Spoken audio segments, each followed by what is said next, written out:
Los humanos somos algunos de los seres vivos más impredecibles que se pueden encontrar en la naturaleza. Debido a nuestras personalidades y al hecho de que no todos reaccionamos de la misma forma a ciertas situaciones, se han encontrado varios casos en donde la naturaleza de una persona cambia y se transforma hasta donde adoptan una actitud y pensamientos sumamente peligrosos.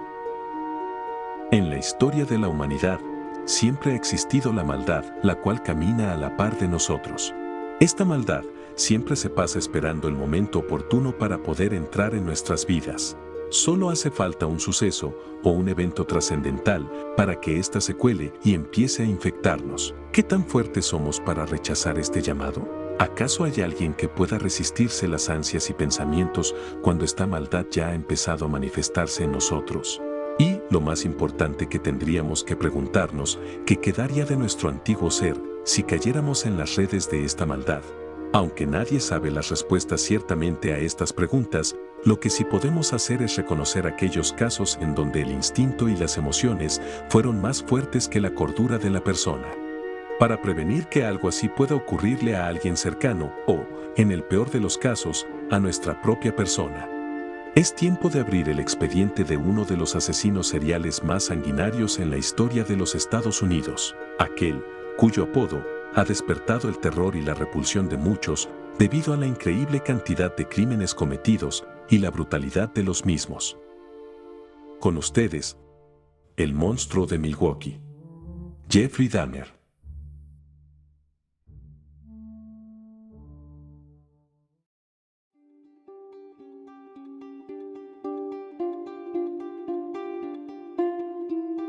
Uno de los grandes misterios que muchos psiquiatras que han estudiado este caso aún no se pueden explicar bien es que si acaso Jeffrey en verdad estaba cuerdo mientras cometía semejantes actos abominables, o si es acaso que en esos momentos él se estaba dejando llevar por alguno de los problemas psicológicos que le habían detectado. No nos adelantemos a los hechos. Jeffrey nació el 21 de mayo de 1960. Sus padres, Lionel Dahmer y Joyce Flint, ya llevaban casados un par de años cuando el pequeño Jeffrey fue concebido por ambos. Sin embargo, ha salido a la luz el hecho de que la madre ingería algunos antidepresivos y además medicamentos de forma excesiva durante los primeros meses de su embarazo con Jeffrey. Era del conocimiento de su familia que Joyce había pasado una temporada en un hospital psiquiátrico, pero nadie pensó que aquello tendría algún efecto en el desarrollo del bebé o de su personalidad en el futuro. Los años pasaron y cada vez eran más constantes las peleas del matrimonio de sus padres. Era claro que entre Lionel y Joyce ya no había amor o respeto y eso provocó a que las discusiones subieran de tono y agresividad. A la par de ello, debido a la profesión del padre de Jeffrey, la familia se veía en la necesidad de estarse mudando de forma constante. Algunos han sugerido que estos eventos también contribuyeron a que el carácter del niño empezara a mostrarse más introvertido, pero nadie lo sabe por certeza. Lo que sí se conoce por parte de su padre es que, cuando se mudaron a Bass, Ohio, el pequeño Jeffrey comenzó a mostrar ciertos comportamientos poco comunes en un niño. Su padre recuerda con incomodidad cómo le gustaba escuchar el sonido de los huesos al chocar. Los actos de Jeffrey le resultaban extrañamente fascinantes, como cuando iban de pesca y Jeffrey abría los cuerpos de los pescados y cómo los veía morir en agónico sufrimiento. Pero para cuando ya tenía 10 años, Jeffrey también solía caminar por la carretera cercana a su casa, buscando cuerpos de animales arrollados ya muertos. Recogía los cuerpos y los llevaba a su casa y ahí los abría para conocer su interior. En algunos casos, incluso los metía en formol, porque le llamaba su atención aquellas anatomías tan peculiares.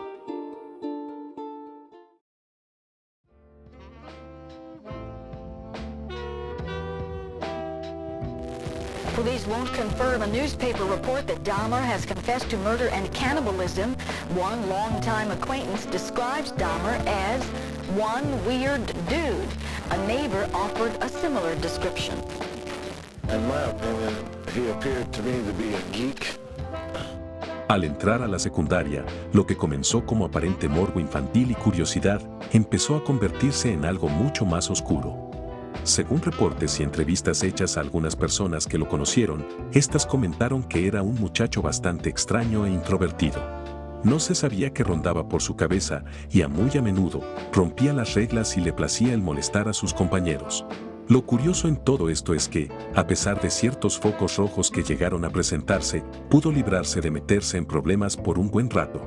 Pero era claro que algo no andaba bien en su cabeza. Durante esos años, realizó diversas actividades que lo hacían ver como a cualquier joven de su edad, desde trabajar en el periódico escolar hasta jugar al tenis. Parecía un adolescente como cualquier otro, pero ciertos arrebatos en su conducta y el hecho de que empezó a tener problemas con el alcohol a tan corta edad empezaron a mostrar parte de lo que en años después se conocería como el monstruo de Milwaukee. No obstante, la prueba más grande de lo que estaba por venir se dio de la forma más inesperada cuando todavía ni cumplía la mayoría de edad. Con la revolución hormonal, llegaron diversas fantasías sexuales que incluían escenas violentas y posteriormente esos pensamientos derivaron en lo que se conocería como su primer asesinato. Por aquellos años, Jeffrey no tenía mucha supervisión debido a ciertos problemas de cuidado que se estaban viviendo en su casa. Debido a ello, es que contaba con una libertad que la mayoría soñaba y empezó a usarla a su favor.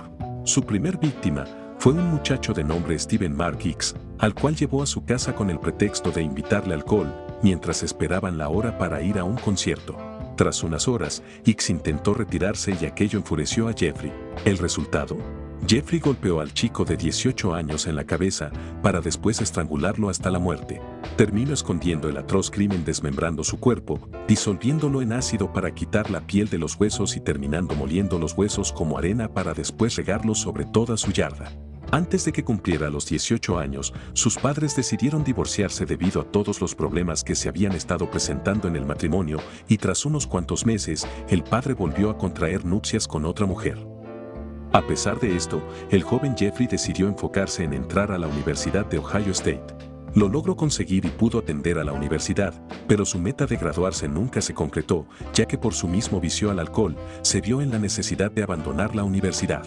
Por ese tiempo, el Jeffrey de 18 años también tuvo un serio problema con las autoridades, debido a que cuando se mudó a Milwaukee, le ofreció $50 a un chico de 13 años para que posara en unas fotografías. Como seguro suponen, Jeffrey terminó intentando algo más con el niño y este huyó de su casa y contó lo ocurrido a las autoridades. Fueron por Jeffrey y se lo llevaron para después terminar soltándolo con el pretexto de que el hombre no les parecía tan malo. Una simple razón que les validó para que se le permitiera salir y se olvidarán de aquel crimen. En 1979, sus padres empezaron a aconsejarlo para que entrara al ejército y lo crean o no, consiguió un buen puesto en el área de medicina de combate en una base en Alemania. Contra todo pronóstico, Jeffrey laboró en ese sitio durante varios años, pero al final, su adicción al alcoholismo fue más fuerte y se terminó yendo de baja para posteriormente volver a los Estados Unidos.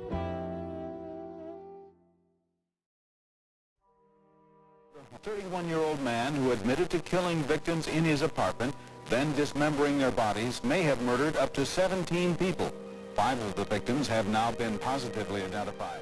Hasta el momento solo hemos visto la crueldad y los pensamientos que empezaron a moldear la mente del asesino, además de sus primeros crímenes. No obstante, algunos expertos piensan que mientras más asesinatos cometen estas personas, mejor se vuelve su modo de hacerlo. ¿Es acaso que lo mismo pasó con Jeffrey?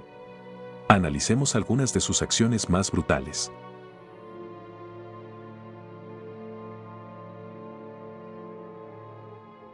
Hasta estos días, se dice que el monstruo de Milwaukee acabó con la vida de al menos 17 víctimas entre los años de 1978 a 1991.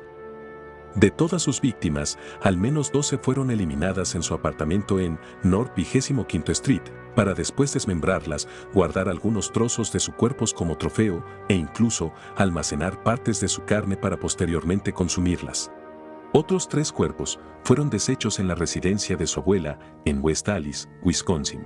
El cadáver de su primera víctima se desintegró en la casa de sus padres, en Ohio, y un tercer sujeto fue asesinado en el Hotel Ambassador, en Milwaukee.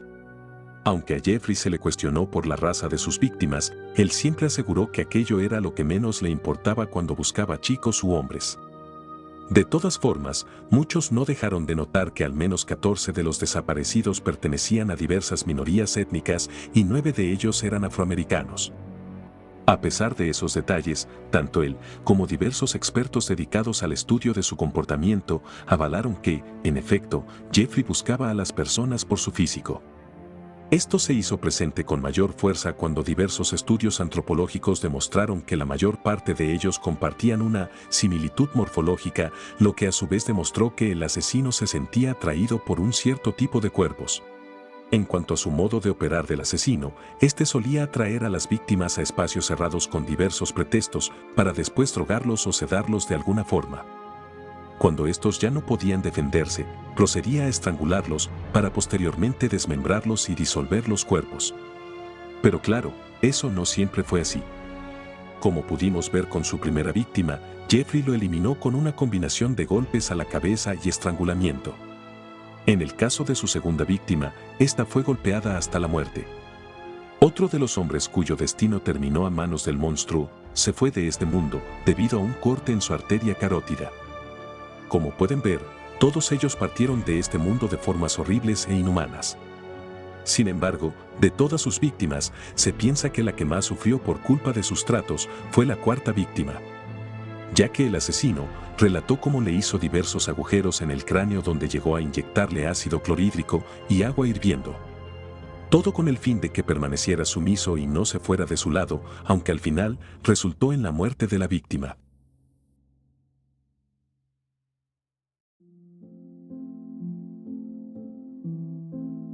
Earlier this week, police discovered a grisly collection of skulls, torsos, and other body parts in a refrigerator and a large drum inside Dahmer's apartment. Dahmer, who has a history of sexual convictions, appears in court today. At a bond hearing yesterday, police revealed the gruesome details, charging that Dahmer allegedly enticed men to his apartment, where he drugged, strangled, and then dismembered them, and finally boiled the flesh from their skulls. En 1991, Jeffrey se encontró con quien se convertiría en su última víctima antes de ser descubierto. ¿Su nombre? Tracy Edwards. Un sujeto de 32 años que había sido convencido por Jeffrey para que le tomara fotos desnudo. Ya en el lugar, Tracy se percató de que algo no estaba bien, pero Jeffrey consiguió esposarlo a base de amenazas. Sabiendo que su única oportunidad de escapar era calmar al tipo, Tracy habló con él y lo distrajo lo suficiente como para que en un momento de descuido lo golpeara y saliera corriendo hasta encontrarse con la policía. Como se esperaba, Tracy llevó a los oficiales a las puertas del asesino y ahí fue donde empezaron a encontrar diversos restos y evidencias que pronto lo condenaron y señalaron como el monstruo de Milwaukee. En los días del juicio, no pasó mucho para que Jeffrey admitiera su culpa, al tiempo que comentaba que los restos hallados en su hogar pertenecían, en efecto, a varias de sus últimas víctimas. Dentro de sus declaraciones, las que asquearon más a los presentes fueron las que tenían que ver con sus actos de canibalismo y las que lo involucraban a él, realizando ciertas prácticas sexuales con los restos de sus víctimas. Al final, se le declaró culpable y se le condenó a al menos 15 cadenas perpetuas y 70 años de prisión, las cuales empezó a cumplir en la cárcel de Institución Correccional de Columbia, Wisconsin. Desde esta misma cárcel, él atendía a los diversos reporteros que buscaban entrevistar y hablar con él. Claro, su fama no tardó en causarle problemas en la misma cárcel y al final terminó sus días por la mano de otro prisionero, el cual lo cuestionó por sus crímenes contra hombres de color. Este individuo, que tomó la vida de Jeffrey, se llamaba Christopher Scarver. Scarver después relató en algunas ocasiones que, si bien era cierto que él golpeó con una barra de metal a Jeffrey hasta la muerte, pero que los policías de la prisión nunca acudieron en su ayuda y que el mismo Jeffrey jamás se resistió o intentó defenderse. Esto llevó a Scarver a pensar que tal vez los mismos guardias de la prisión deseaban la muerte de Jeffrey. Y con esa revelación, cerramos el expediente de una de las manchas más oscuras en la historia de los Estados Unidos. Uno de los personajes más atemorizantes y peligrosos del cual se tiene registro. Aunque algunos expertos creen que el monstruo habría aparecido tarde o temprano, otros piensan que tales tragedias se podrían haber evitado si en algún momento se hubiera puesto la suficiente atención. ¿Ustedes qué opinan sobre sus palabras? ¿Creen que, en efecto, alguien habría podido detener la conversión de Jeffrey a el monstruo de Milwaukee? ¿O, por el contrario, él ya era una bomba de tiempo buscando un motivo para desatar a la bestia interna que traía? Dejen sus comentarios sobre el video y si les gustó esta historia, apoyen al canal con su like y dejen sus sugerencias para nuevos videos. Recuerden, nunca conocemos a alguien por completo, así que tengan cuidado con quienes se cruzan. Esto fue alucinante, hasta el siguiente video.